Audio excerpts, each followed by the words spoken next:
The American Dream. 10 Filipinos who didn't just chase it. They conquered it.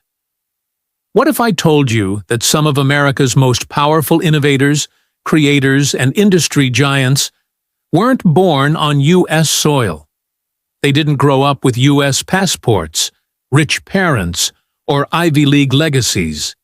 They started hundreds, thousands of miles away, on small islands surrounded by storms, by struggle, by the noise of possibility. But they carried something far greater than luck. They carried ambition. This is the story of Filipinos who came to America with nothing and built empires. They didn't just chase the American dream. They rewrote it. Today, over 4.6 million Filipinos live in the U.S., forging careers in healthcare, engineering, entrepreneurship, tech. They send billions home, build communities, carry a fire born in the islands. But among that diaspora, a few didn't just live the dream. They conquered it. In the next 20 minutes, we'll meet the 10 richest Filipinos who made their fortunes in the U.S., true born in the Philippines, raised there, educated there, and then left with only a passport, a dream, and indomitable will. You'll see how they climbed, how they built, how they influenced industries, and what it means for every dreamer watching right now. Stay with me.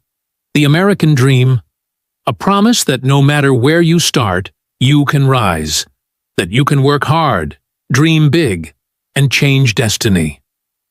It began during the Great Depression, when millions had no jobs, no homes, no hope.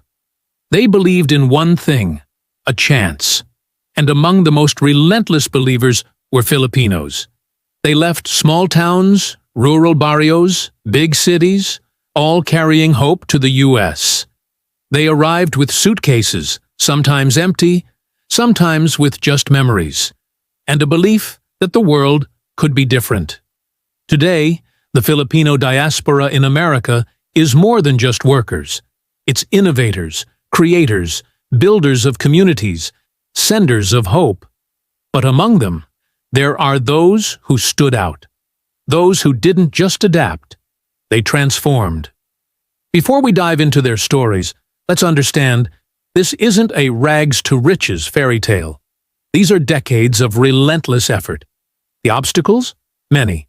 Language, culture, visa status, finance, discrimination. Yet they pushed, and they succeeded. Now let's meet them. Josephine Santiago Bond, $8 million from Antipolo to NASA. She graduated from University of the Philippines, Diliman, then took a leap, leaving everything familiar to chase the stars. She began as an intern. Today, she's head of the Advanced Engineering Development Branch at NASA. She builds the systems that take us to the moon. Because when a Filipina dreams, gravity is no barrier. Monique Luillier, $40 million, from Cebu to the catwalks of New York and Paris. Her brand redefined bridal fashion and now spans luxury wear, perfume, home decor. Celebrities wear her gowns. She turned sketches in a classroom into runways worldwide. Juanita Ling Martel, $50 million. From UP Diliman to boardrooms of global giants. Walmart, Nestlé, later seats on the boards of Alibaba, Uber, Stellantis. She didn't inherit power. She earned it.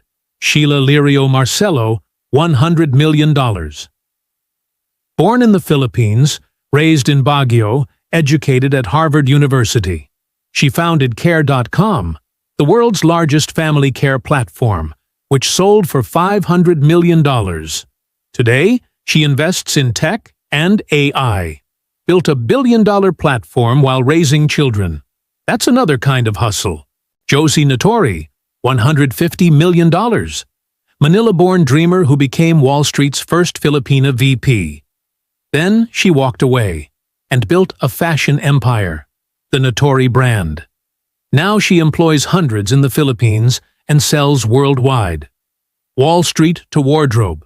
Reinvented. Yobi Benjamin, $160 million, from Malabon to Silicon Valley. He helped develop Google Wallet and Apple Pay, foundational payments tech. Now he invests in AI, climate, biotech. He didn't just join Silicon Valley. He helped shape it. Lilia Clemente, $180 million, from UP Diliman to the top of Wall Street. She founded Clemente Capital, one of the first Asian-led investment firms in New York City. They called her Wonder Woman of Wall Street. She proved them right. Diosdado Banatao, $800 million. He grew up walking barefoot to school in Cagayan. Then he invented microchips that power every modern computer today, from barrio to billionaire. Now he mentors Filipino innovators across the globe. Loida Nicholas Lewis, $900 million, from Sorsogon to New York City. First Filipina to pass the New York bar without a U.S. law degree. After her husband's passing, she took over his $2.2 billion company and made it thrive. She didn't break the glass ceiling. She bought the building. Susan Ocampo, $2.3 billion. A Filipina engineer who co-founded Sensor Micro Devices, grew it, took it public, sold it for billions. Today, she leads GAIA Labs and holds massive stakes in global tech companies. She didn't just chase wealth. She designed it. After each educated, grounded, often with modest means, they moved to the U.S. and confronted unfamiliar systems. They focused on domains of high leverage, tech, finance, design, enterprise. They persisted. They networked. They invested. They built. They didn't wait to be given an opportunity. They made opportunities. And what does that mean for everyone watching? It means the narrative of the immigrant worker is only half the story. There's a new narrative. The immigrant creator, the immigrant leader, the immigrant game changer. For the Filipino diaspora, this is huge. You are not just part of a workforce. You are part of a force, a global one. The success of these 10 is more than just personal. It's symbolic. It says, your roots don't define your limits. Your starting point doesn't cap your future. And yes, brain drain is real, but so is brilliance. None of this was easy.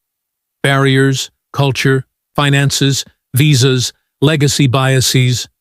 Many of these pioneers speak quietly of early setbacks, being undervalued, underestimated, overlooked. But they persisted, because they had something the statistics doesn't always show. Belief. Belief in themselves. Belief in their origin. Belief in what could be built. Now, they invest back. They mentor. They start new companies. They open doors for the next generation of Filipinos. Which raises the question, what's next? The next frontier is here. AI, green tech, hybrid remote work.